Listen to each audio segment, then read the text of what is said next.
You do not always notice when waiting for a man becomes a way of postponing your own life. You still go to work. You answer messages. You take care of what needs to be done. From the outside, nothing looks paused. But somewhere inside you, the future is being held open for a decision he has not made.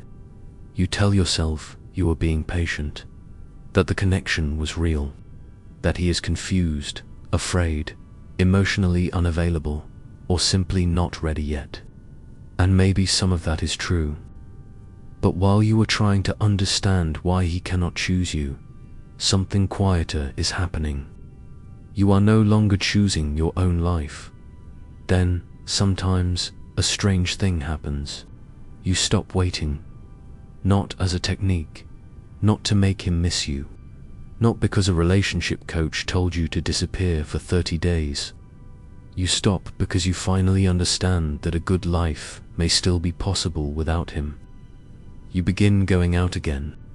You laugh without wondering whether he would have loved that place. You meet people without silently comparing every face to his. You make plans that do not leave an invisible space for his return.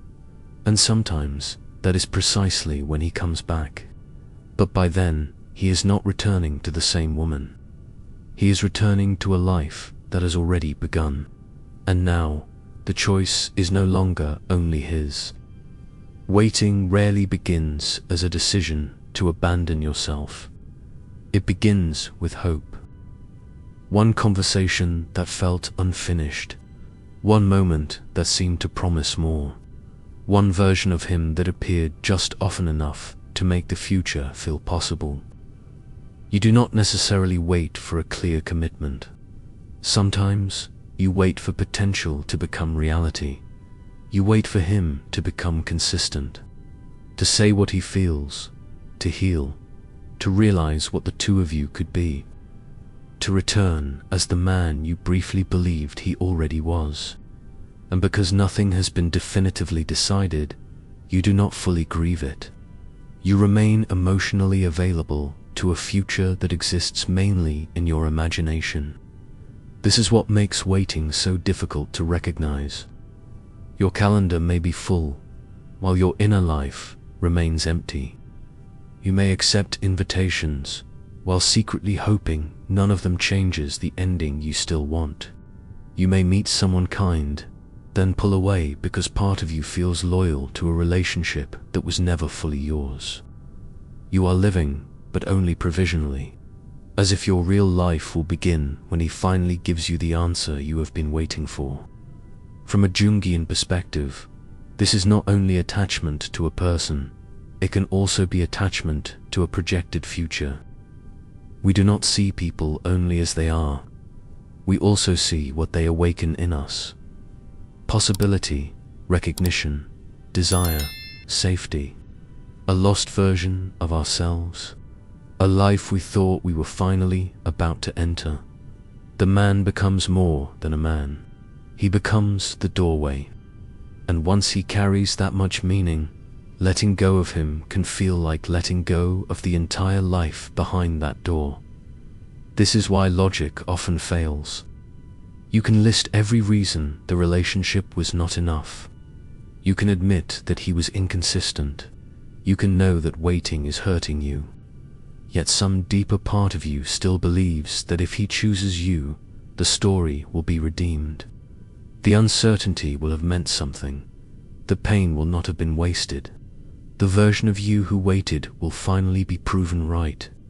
So you keep a part of yourself suspended. Not because you are weak, because ending the wait would force you to face two losses at once. The loss of him and the loss of the future you attached to him. There is also another truth that can be painful to admit. Waiting can protect you from risk. As long as your heart belongs to someone unavailable, you do not have to become fully available to the unknown. You do not have to risk choosing someone new and being wrong. You do not have to discover what you want now. You do not have to build a life without the emotional structure that waiting has given you. The waiting hurts, but it is familiar. It gives your longing a name.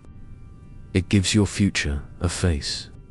It allows you to say, I know what I want, even when what you want is not choosing you back. So you may try to detach without truly leaving the waiting behind. You stop texting first, but check whether he viewed your story. You go out, but imagine him hearing about it. You talk to someone new, but part of you hopes the news will reach him. You appear to move on, while every action is still organized around his attention. That is not freedom. It is waiting in a more attractive outfit. Real detachment is quieter. It does not ask, will this make him return? It asks, what would I choose if I knew he never would? That question can feel brutal, but it returns something essential to you. Reality. If he never called again, what part of your life would you stop postponing? Where would you go? Who would you allow yourself to meet? What dream would no longer need to fit around the possibility of him? What would you finally admit about the relationship you actually had, rather than the one you kept preparing to have? These questions do not require you to stop loving him on command. They ask you to stop making your life dependent on the timing of his clarity. You are allowed to miss someone and still make plans.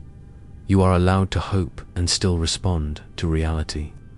You are allowed to love what was real without devoting your future to what was only possible. The change begins when your energy returns to places where life can answer you. A friend invites you somewhere, and you say yes because you want to go. You meet someone, and instead of asking whether he could replace the man you wanted, you become curious about the person in front of you. You laugh, and for a few minutes you forget to be the woman whose life is waiting for an ending. Then those minutes become hours, the hours become days. And one day you realize you have built something you once believed could exist only with him.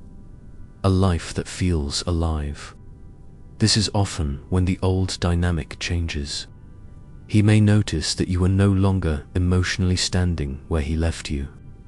He may feel the loss of access he once took for granted. He may become curious.